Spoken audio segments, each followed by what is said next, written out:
Mudavadi, and our guests. Let's put our hand together for them.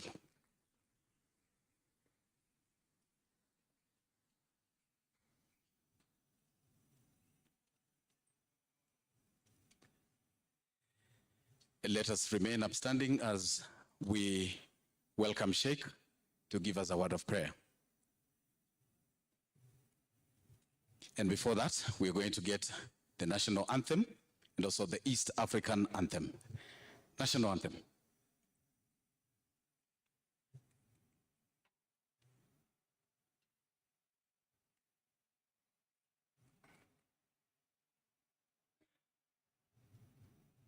National anthem, kindly.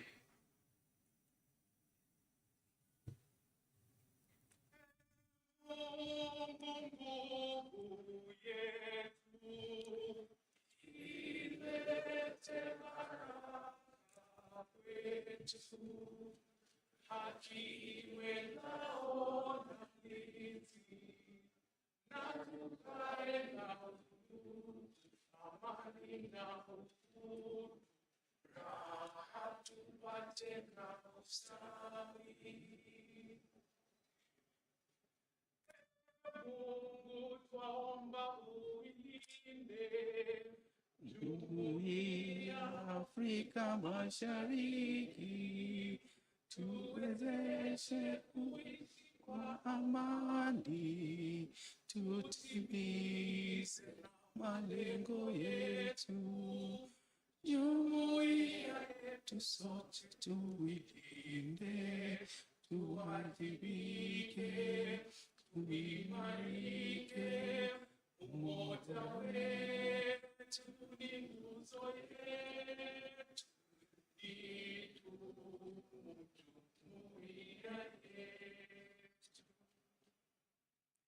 Sheikh, tafadhali tuongoze kwa maombi.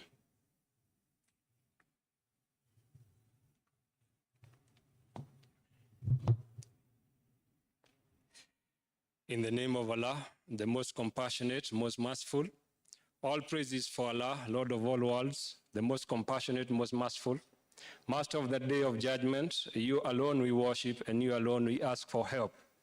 Guide us along the straight path, the path of those you have blessed, not those you are displeased with, or those who are astray.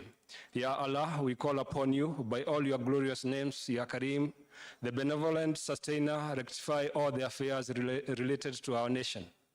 Grant us your blessings and good health, convert our weaknesses into strength, and protect us from all human failures, protect us from all calamities, misguidance, and errors.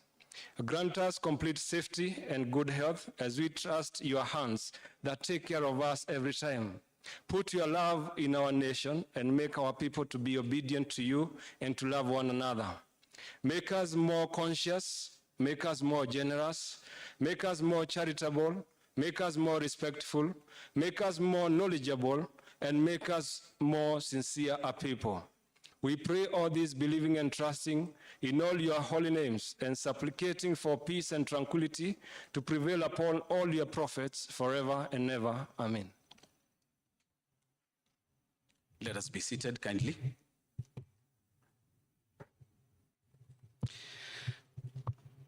Honorable Wycliffe Musalia Mudavadi, Prime Cabinet Secretary, Ministry of Health, Susan Nakumicha, other Cabinet Secretaries present, Chair Council of Governors and Kirinyaga Governor Anne Waiguru, all governors present, PSs, CASs, business class, and all guests, ladies and gentlemen.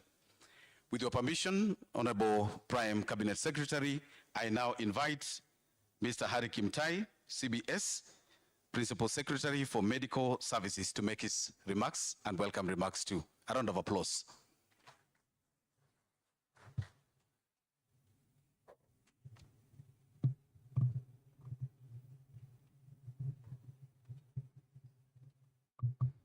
Our chief guest, the Prime Cabinet Secretary, Honorable Musalia Mudavadi, the Cabinet Secretary for Ministry of Health, Honorable Susan Nakumicha, the Cabinet Secretary for East Africa Affairs and Regional Development, Honorable Rebecca Miano, the Cabinet Secretary for Cooperatives and MSME, Simon Chelugui, Excellency, the Governor of KENYA-AFYA, Honorable Anne Waiguru, and also the Chair of the Council of Governors, the Chair of the Council of Governors Health Committee, Honorable Excellency Mudomi Njuki, Excellencies, Governors present, Deputy Governors present, CEOs of various organizations present here, distinguished ladies and gentlemen, good afternoon.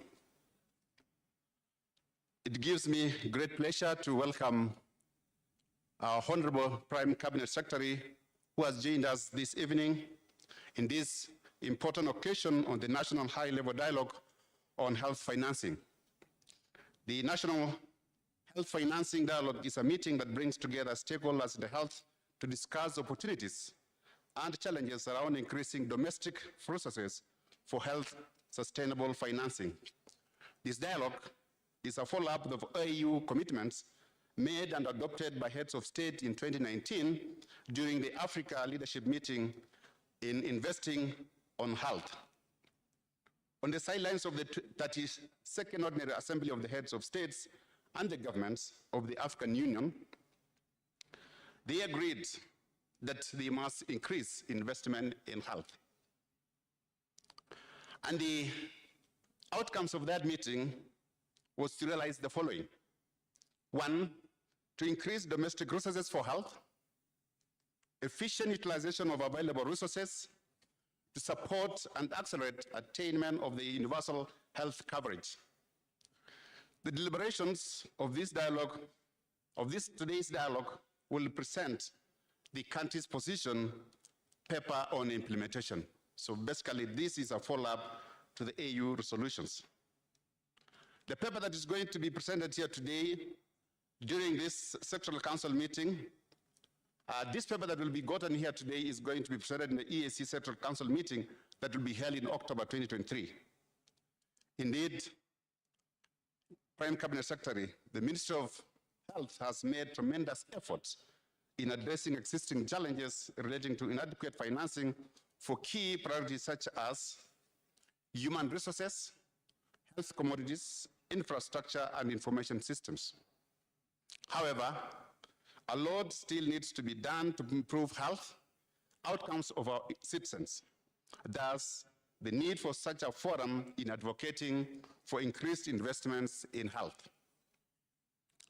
Prime Cabinet Secretary and the Chief Guest, we are looking forward to the next 3 days where the various stakeholders will have a meaningful and fruitful discussion because we have brought in all the experts, the financiers, and the experts in the Ministry of Health to dialogue together and come up with a position paper that will inform the country's decision in terms of investing in health. And this paper, our Chief Guest, will form the country's paper that will be presented to the EAC Sectoral Council in the month of October. Thank you and most welcome. It is therefore now my privilege to welcome our Cabinet Secretary for Health. But I think before I introduce our Cabinet Secretary, I want to request the representative of the AU Commission, who I'm told they are also in the House, to come and give their brief remarks.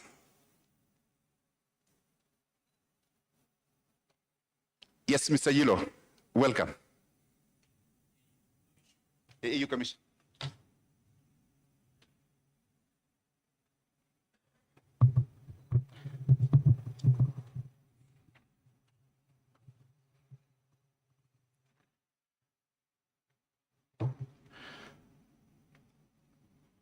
I am Professor Julio Lacotunirina, Director for Health and Humanitarian Affairs at African Union Commission.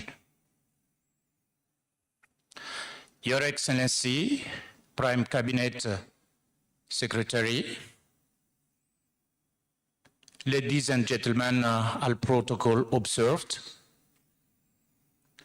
I am delighted to join you for the dialogue on health financing in Kenya, in this beautiful city of Nairobi. And thank you for welcoming us. Please accept the greeting of a chairperson of African Union Commission and the Commissioner for Health, Humanitarian Affairs, and Social Development at the African Union Commission. They are unable to attend this meeting, but I have to tell you that I'm so happy to be appointed to represent the African Union Commission, because it will be a great opportunity for me as a director in charge of health to learn from your leadership here in Kenya. The African Union Commission supports the optimization of national health financing as a key factor in health and nutrition of its citizens, as outlined in the EU Agenda 2063. The Africa we want. The health and well-being of Africans has been and will continue to be central of our prospects for economic development in Africa. That's why health futures so prominently in the EU Agenda 2063, Africa's blueprint for transforming Africa into a global powerhouse of a future. By extension, the ability to sustainably finance, own, and effectively govern our health programs, disease responses, and health systems is critical to achieving better health outcomes on the continent. Using the resources at our disposal more effectively and efficiently, while working closely with our partners to ensure alignment, is not optional if we are to achieve our health goals. In February 2019, the African Union, with the leadership of the 55 African heads of states, organized the African Leaders Meeting, ALM, investing in health with the support of many partners. This meeting resulted in the approval of a key decision, including the assurance of continued political leadership and action on the issue of national health financing. Globally, the ALM initiative aims to renew continental efforts to translate commitments into measurable actions.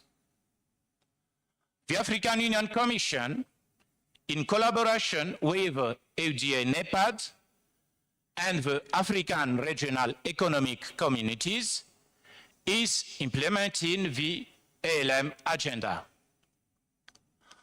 On behalf of African Union Commission, I applaud the East African Community and the Republic of Kenya in particular for this exemplary leadership in ensuring that the debate on health financing takes place at national level with all stakeholders. Allow me, as a representative of African Union Commission, to congratulate the governments of the Republic of Malawi and the Republic of Zambia for organizing the first two national dialogues on health financing on the continent under the auspices of ALM. The African Union Commission looks forward to hearing how holistic engagement with elected officials, policymakers, civil society, and private sectors has helped to advance health financing reforms as well as key lessons and learnings. Let me once again congratulate on behalf of African Union Commission, the Republic of Kenya for organizing this national dialogue on health financing. And I'd like to call on other EU member states in the region and beyond to quickly follow the leadership of the government of Kenya in supporting and implementing the agreements of ALM declaration. I thank you.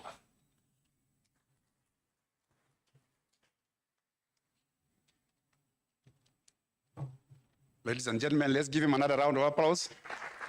The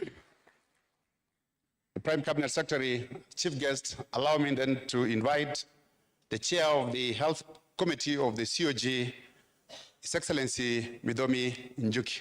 Welcome, sir.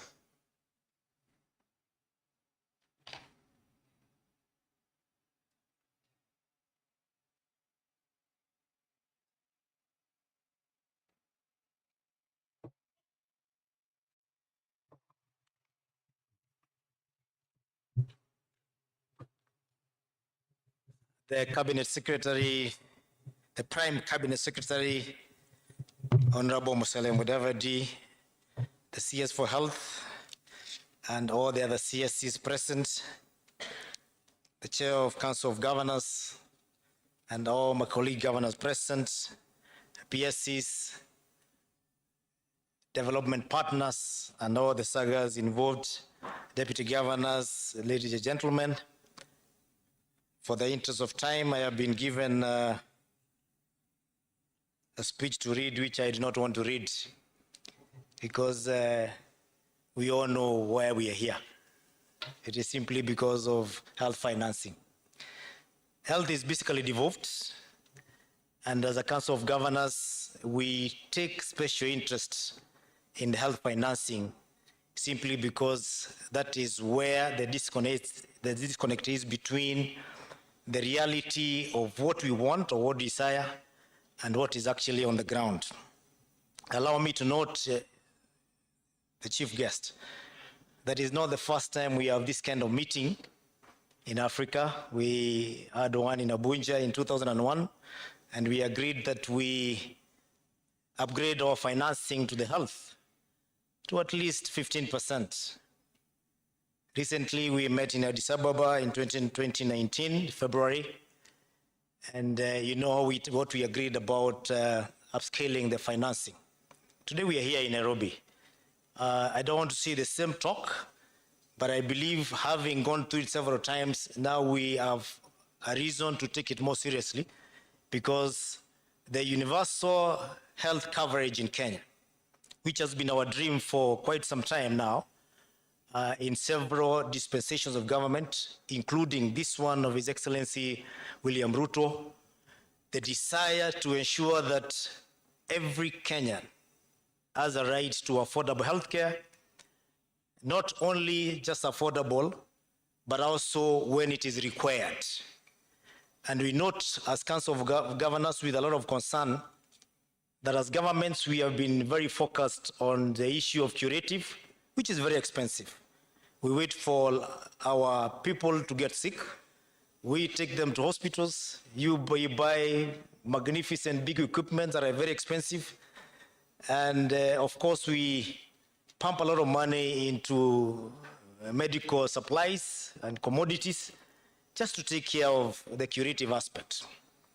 Yet, if we are to meet our people at the point of need, and that is at the preventive level, we would reduce the queues the number of patients that are flocking our facilities requiring very intensive healthcare because they're already sick.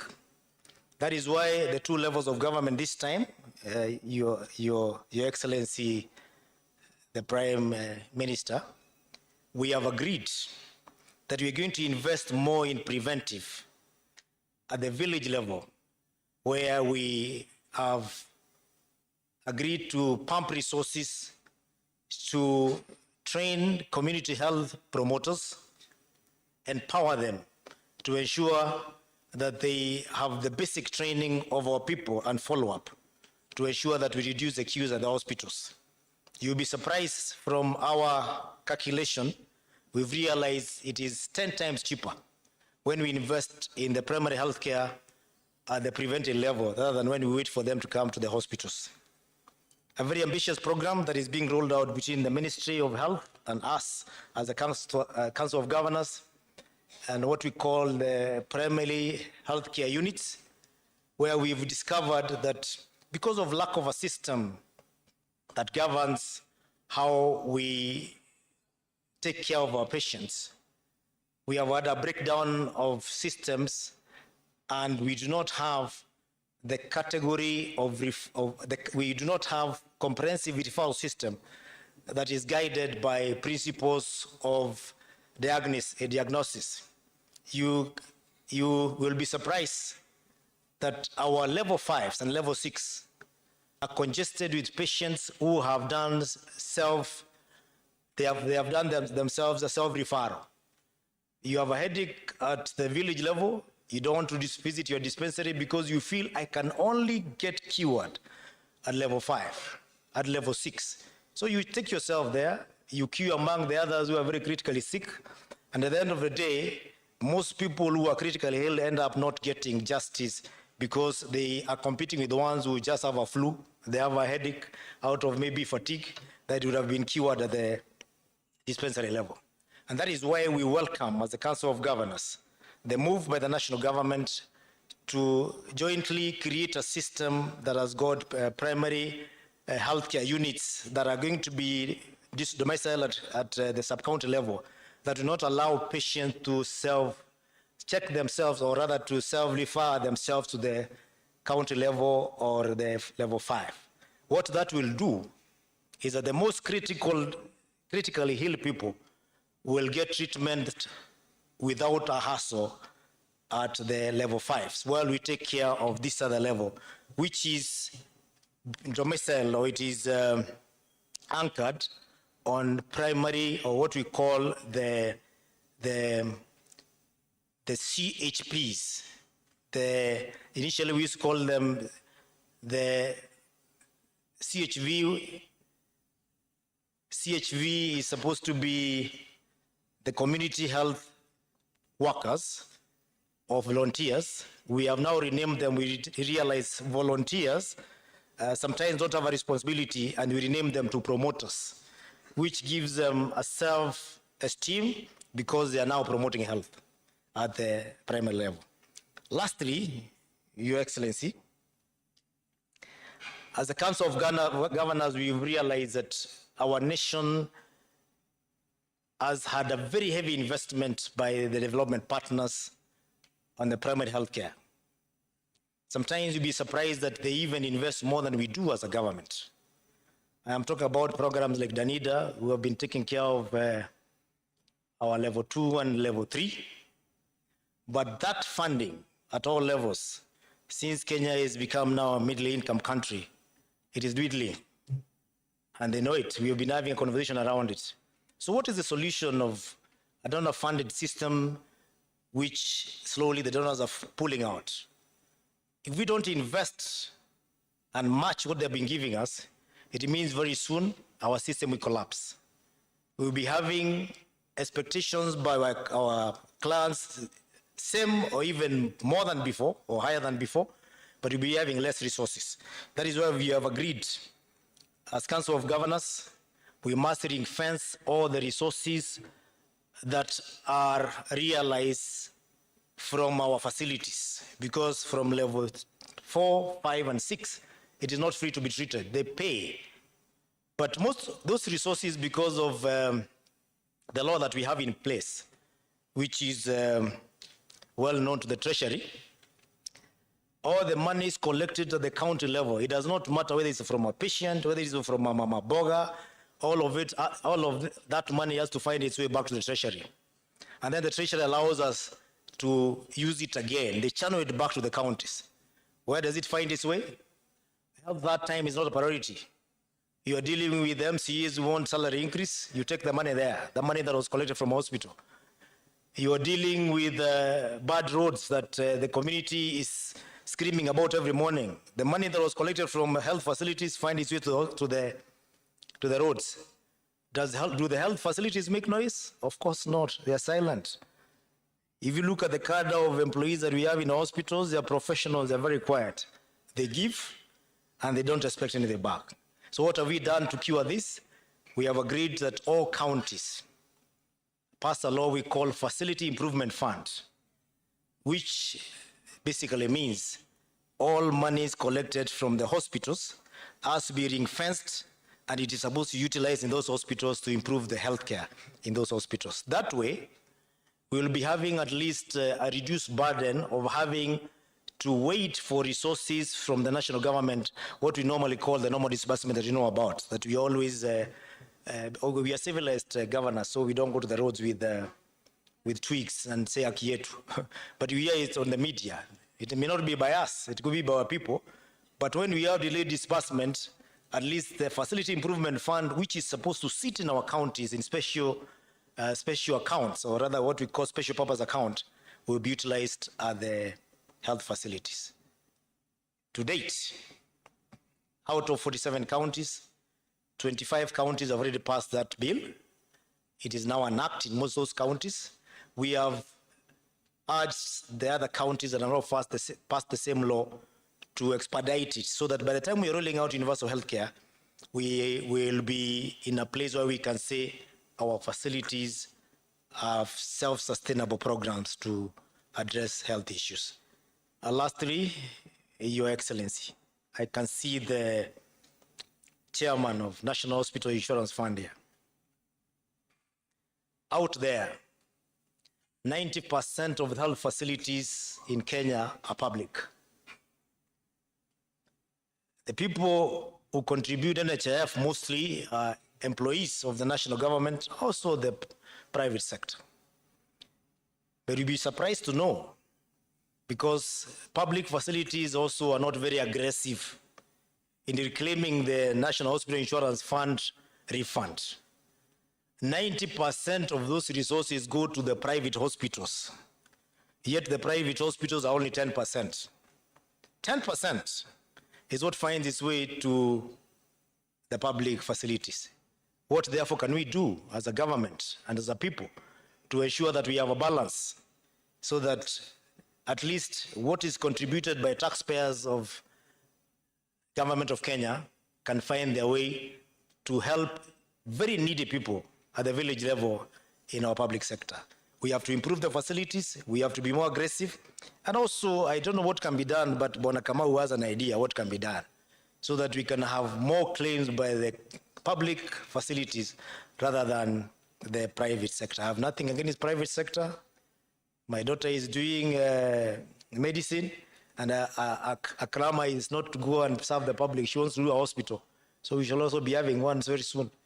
But if we don't change that trend, very soon, all our patients will move away from public facilities and they'll end up in a private sector, which is not self-sustainable. With those very few remarks, and with a lot of humility, just in case I did this part of the speech of my boss, which I know she's very sharp, she'll deviate, I beg to surrender. Thank you very much, and God bless you.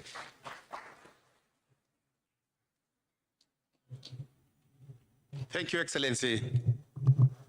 Ladies and gentlemen, join me now in welcoming the Chair of the Council of Governors, Excellency Anne Waiguru. Let's put our hands together for the COG Chair.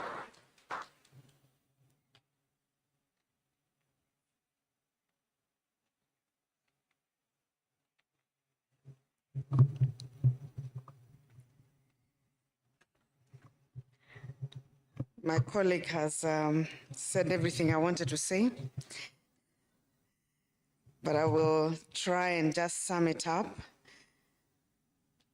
Your Excellency, the Honorable Prime Cabinet Secretary, Honorable Musalia Mudavadi, the Cabinet Secretary for Health, Ms. Susan Nakumicha,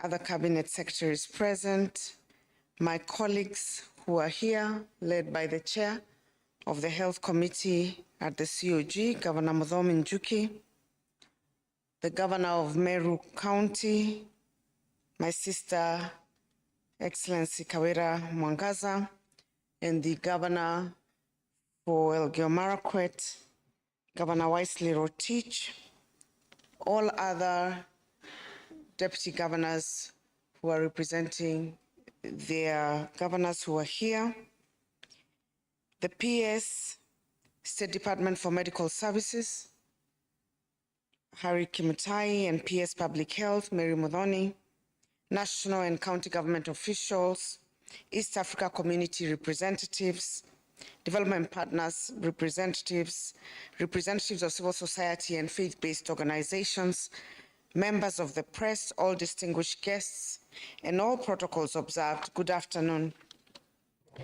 On behalf of the Council of Governors and County Governments, I take this early opportunity to thank you for being part of this health financing dialogue. Ladies and gentlemen, as we begin the health financing dialogue, it is important to note that Kenya is undergoing various transitions that need to be considered as we journey towards universal health coverage.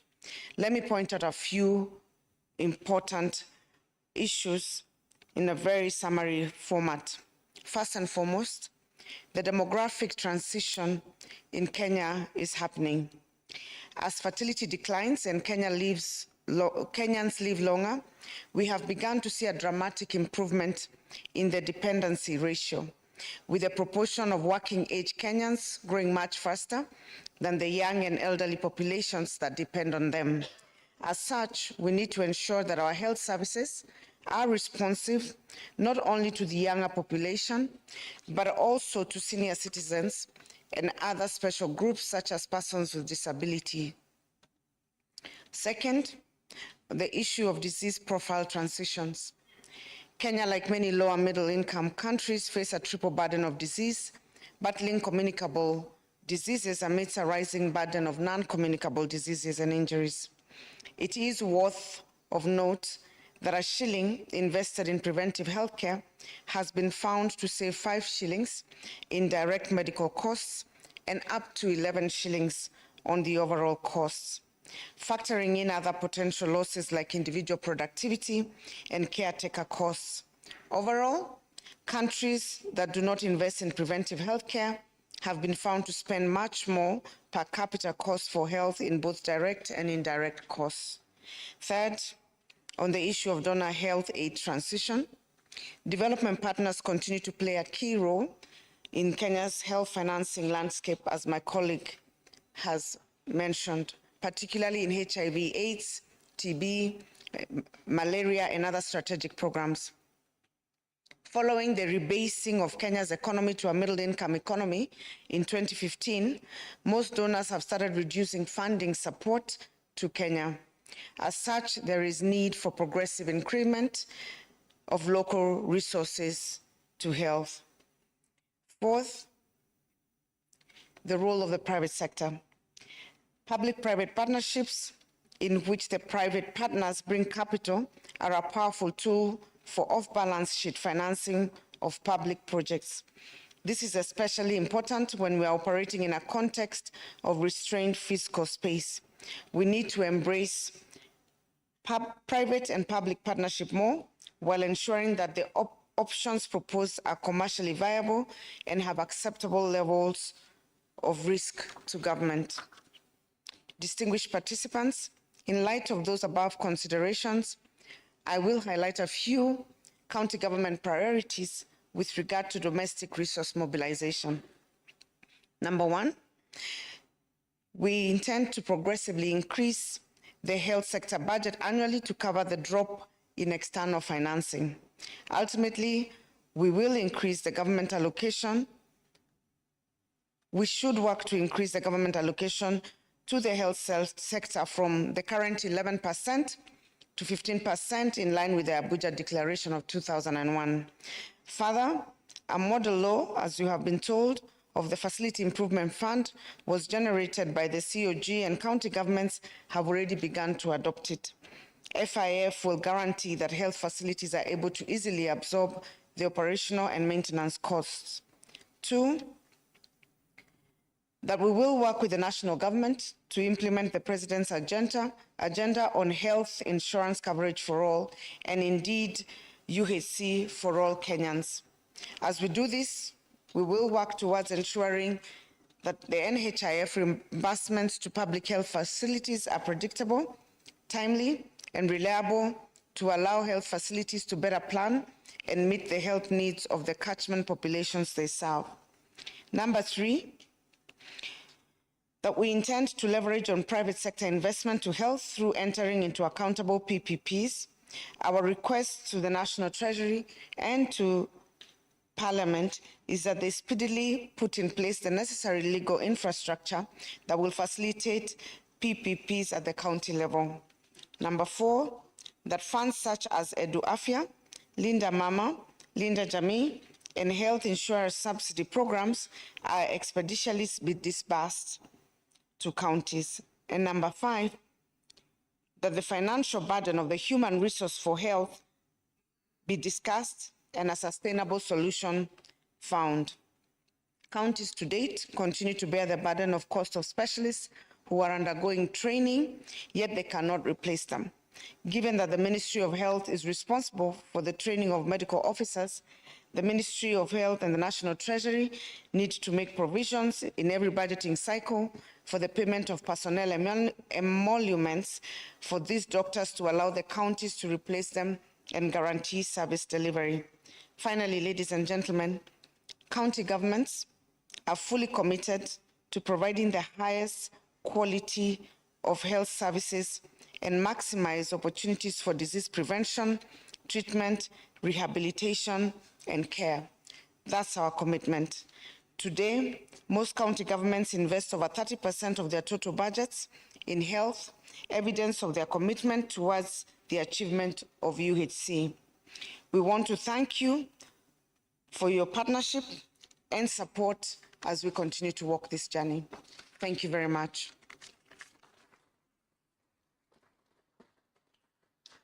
With those few remarks, it is now my honor to invite my sister, CS for Health, Ms. Susan Nakumicha.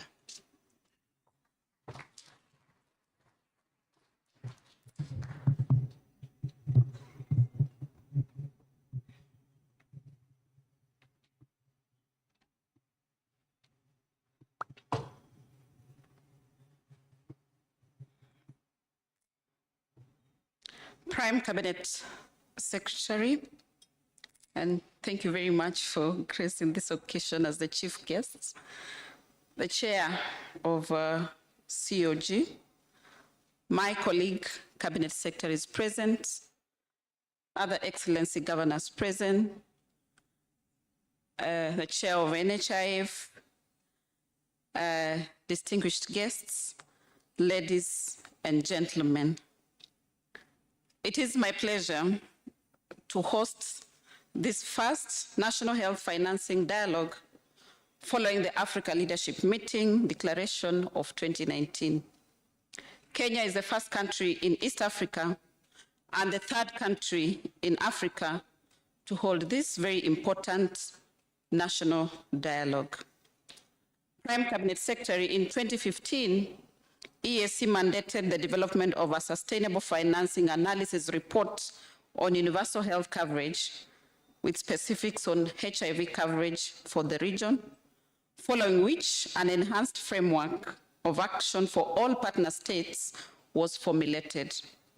This framework was adopted during the high-level ministerial dialogue on sustainable financing for universal health, which called for reprioritization of public spending towards increasing domestic spending on health, tax regime efficiency to expand the fiscal space and enable additional investment to health, and minimizing costs through increasing efficiency in service delivery. Towards this, the government of Kenya has put in place initiatives to place the Kenya healthcare system on a sustainable financing pathway. We now have Afya Bora Mashinani, which is a primary healthcare model that focuses on prevention as a resource mobilization tool, and that ensures the continuous increase of disease burden that has continued to make it unsustainable and unachievable to finance health is now reversed. PCS, we are now championing the rollout of UHC through community health promotion, which is largely financed through domestic resources. This focus will move us all from disease firefighting mode towards prevention of disease and promotion of healthcare. Prime Cabinet Secretary, last week we had a very fruitful engagement with the Council of Governors. We are ready to roll out universal health coverage.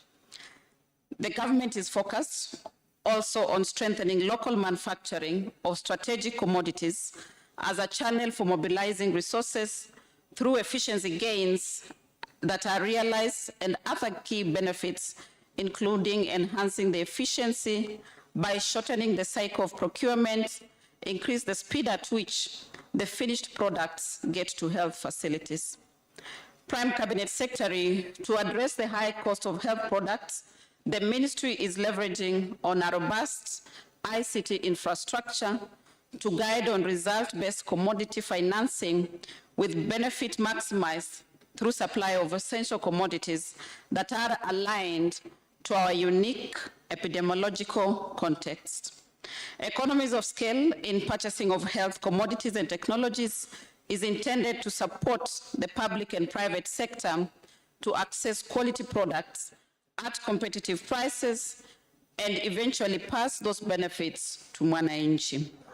While the government is committed to pooled procurement, the benefits of pooling health products and technologies can be optimized if the East African member states can pool their procurement to attract better price and bring healthcare costs down. Finally, Prime Cabinet Secretary, as a ministry, we are in the process. We have put together legal reforms that are critical for the success and development of a resilient health system. The health legislative agenda, initiated by His Excellency the President, will provide the right environment for sustainable financing and enable rolling out of the primary healthcare agenda, ensuring that we have social health insurance and availability of funds in the facilities and increase efficiency on leveraging on ICT as indicated earlier. Prime Cabinet Secretary, as I stand here, I would like to urge all of us, because I believe we are all stakeholders in health, that we eliminate wastage, which we have witnessed in the recent past, and optimize health resources. I would want to close by thanking His Excellency the President for his focus that he has given to health as one of his key priority agenda. And this is evidence that this would have been the 5th meeting on health had he attended. But due to his nature and the work that is on his shoulders, he has delegated it to you. And I believe you are very passionate on matters health as well. With those few remarks, allow me to now invite our chief guest of the day, His Excellency, the Prime Cabinet Secretary. Welcome, sir.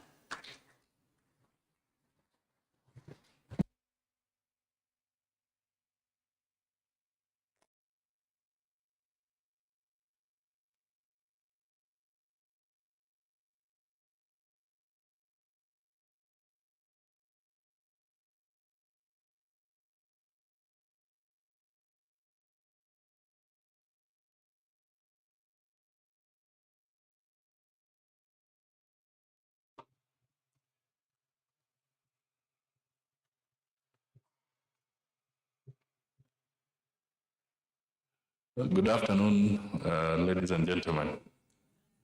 I don't know whether I've come to the rescue of the president or he has come to our rescue. First of all, let me just mention that on his behalf, I was summoned to come and give his statement. So I'll be saying what he would have said had he been here. Maybe not as eloquently, but I'll say what he wanted to say. So as Governor Waiguru has stated and Waziri, he got held up in some other engagements and dispatched me here to make his remarks. So the speech I'm making is not mine, it's his. Your Excellency, Honorable Anne Waiguru, Governor Kirinyaga County, and Chairperson of the Council of Governors, Your Excellency Muthomi Njuki, Governor of Tharaka Nithi and Chair of the Health Committee of the Council of Governors, Your Excellencies Governors who are here, my colleagues who are present, the Chief Executive of the Council of Governors, international dignitaries, distinguished guests, ladies and gentlemen. I stand before you today on behalf of the President of our great nation as a proud representative of the East African Regional Bloc within the African Union. It is an honor to address this gathering on the theme of domestic resource mobilization for health, which is a key priority for my government. A healthy nation is the backbone to prosperity, since healthy individuals can reach their full potential and make economies thrive and communities to flourish. It is therefore imperative that we prioritize the mobilization of domestic resources to ensure the availability of quality healthcare services for all our citizens. As a region, we face numerous challenges in providing adequate healthcare to our people. Limited funding, inadequate infrastructure, inefficiencies, poor regulation in prices of commodities and equipment, and challenges in health workforce in terms of numbers, skills mix, and distribution are among the key obstacles we must overcome. However, I firmly believe that by harnessing our collective resources and working together, we can address these challenges and build robust health systems that serve our people effectively. To affirm our commitment to sustainable financing, the 32nd AU meeting of heads of states resolved to increase domestic resources for health through the Africa Leadership Meeting Declaration of 2019, otherwise known as the ALM Declaration. The heads of states committed to increase domestic funding for health by allocating a significant portion of our national budgets to healthcare provision. By doing so, we demonstrate our commitment to the well-being of our citizens and the long-term development of our nation. Ladies and gentlemen, to achieve this, my government is strengthening the tax systems to broaden the tax base and ensure that our tax laws are fair and equitable. In addition to this, we are investing in digitization of the government systems that will promote transparency, improve efficiency, and combat corruption. By doing so, we can generate the necessary revenue to invest in healthcare infrastructure, procure essential medicines and equipment, and recruit and retain skilled healthcare professionals. Several efforts have been put in place to ensure that no one is left behind, including provision of insurance subsidies for the elderly, orphans, poor, and vulnerable, for the pregnant women and children, and high school students in public schools. Treatment of children under the age of 5, that of prisoners and street children, is free in public hospitals. Health services at primary level facilities are also offered free of charge, while management of key conditions of concern, such as HIV, TB, and malaria, are equally free of charge in all public health facilities. With this increase in coverage of services, issues of financial sustainability, efficiency, and quality of care must be addressed. Distinguished ladies and gentlemen, our strong collaboration with other key stakeholders, such as our development partners, civil society, and faith-based organizations, has ensured that their priorities are aligned to the overall government priorities, which is vital for mobilizing resources for health, avoidance of duplication of interventions, and ensuring equity in service delivery. My government has also supported public-private partnerships that encourage private sector investment in the health sector. By leveraging the expertise and resources of the private sector, we will improve service delivery and expand access to healthcare and stimulate economic growth. It has been shown that for every dollar invested in primary healthcare, the return on investment is $16. My government is therefore putting emphasis on preventive healthcare through revamped community and primary healthcare services. For the first time ever, all the 100,000 community health promoters will receive a stipend on a matching basis between the county government and national government. Be provided for a kit to ensure that they are well equipped and to provide services to the community, and a tablet to allow them to keep track of the households under their care in a more effective manner. By focusing on primary healthcare strategies such as vaccinations, health education, and early disease detection and treatment, we can reduce the burden of illness and the associated costs. This, in turn, will free up resources that can be redirected towards strengthening our health systems. Education and awareness are integral components of our strategy. We must educate our citizens about the importance of health and the need to contribute towards its financing, given that 15 million of our country's population is in the informal sector, relative to 3 million in the formal sector. By promoting a culture of health, insurance, and social solidarity, we can ensure that the burden of healthcare costs is shared and no one is left behind. Distinguished guests, I urge each member of our regional bloc to take decisive action in mobilizing domestic resources for health.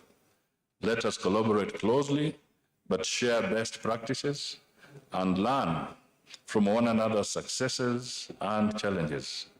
Together, we can build resilient health systems that promote the well-being of our people and drive sustainable development in our region. In conclusion, I am confident that by mobilizing domestic resources, strengthening our tax systems, promoting public-private partnerships, aligning partner priorities to our government, priorities, strong collaboration between the national and county governments, and investing in preventive health care, we can overcome the challenges we face in providing quality health care services to our citizens. Let us seize this opportunity to make a lasting impact on the health and well-being of our country, region, and continent. End of statement by His Excellency President William Samoei Ruto. So, ladies and gentlemen, when the president has spoken, you don't say much. But just on a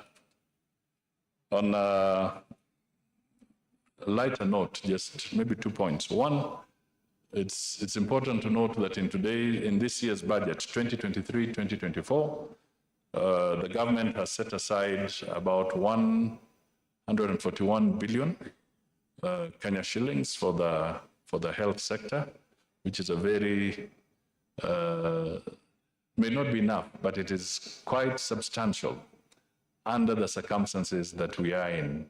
So the government is definitely making a very deliberate and precise statement that this is a sector that must continue to receive all our support as players.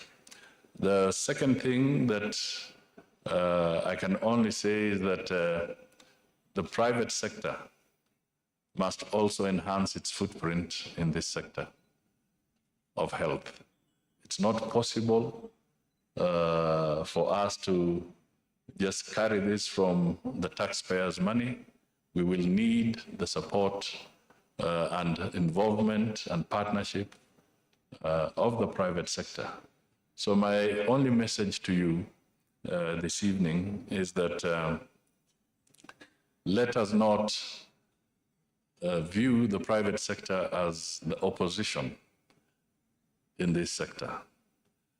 Sometimes we tend to go to some extreme positions where the private sector are viewed as villains when it comes to trying to collaborate on matters as critical as this. So my encouragement to you is that let us broaden those partnerships and deepen them as much as we will endeavor as government to raise more and allocate more going forward in terms of the public resources that are available from the Kenyan taxpayer. And finally, knowing that there's likely to be perhaps reduced funding in this area from some of our partners because of where we are and maybe some of the things that are happening globally, I think then that special attention of further mobilization of domestic resources for funding becomes extremely critical. I'm sure some of you may have been watching closely the recent summit of the heads of states in Paris. Very powerful statements came from the heads of state who did speak there. The president of Kenya, I think, is it Nguesso, and even Ramaphosa. They made some very, very fundamental statements that require special attention globally, and we ourselves have to know what we can do. And I can flag out specifically when Ramaphosa was talking about how African countries or the least developed countries were struggling to get the COVID vaccinations. You know, he was almost in tears from what I could see. So clearly the message that comes out there is that tears may not move those partners out there. So we might as well roll up our sleeves and see what we can do, because if you think we are going to get some shoulders to cry on, I think it is evident that that is not going to happen very soon.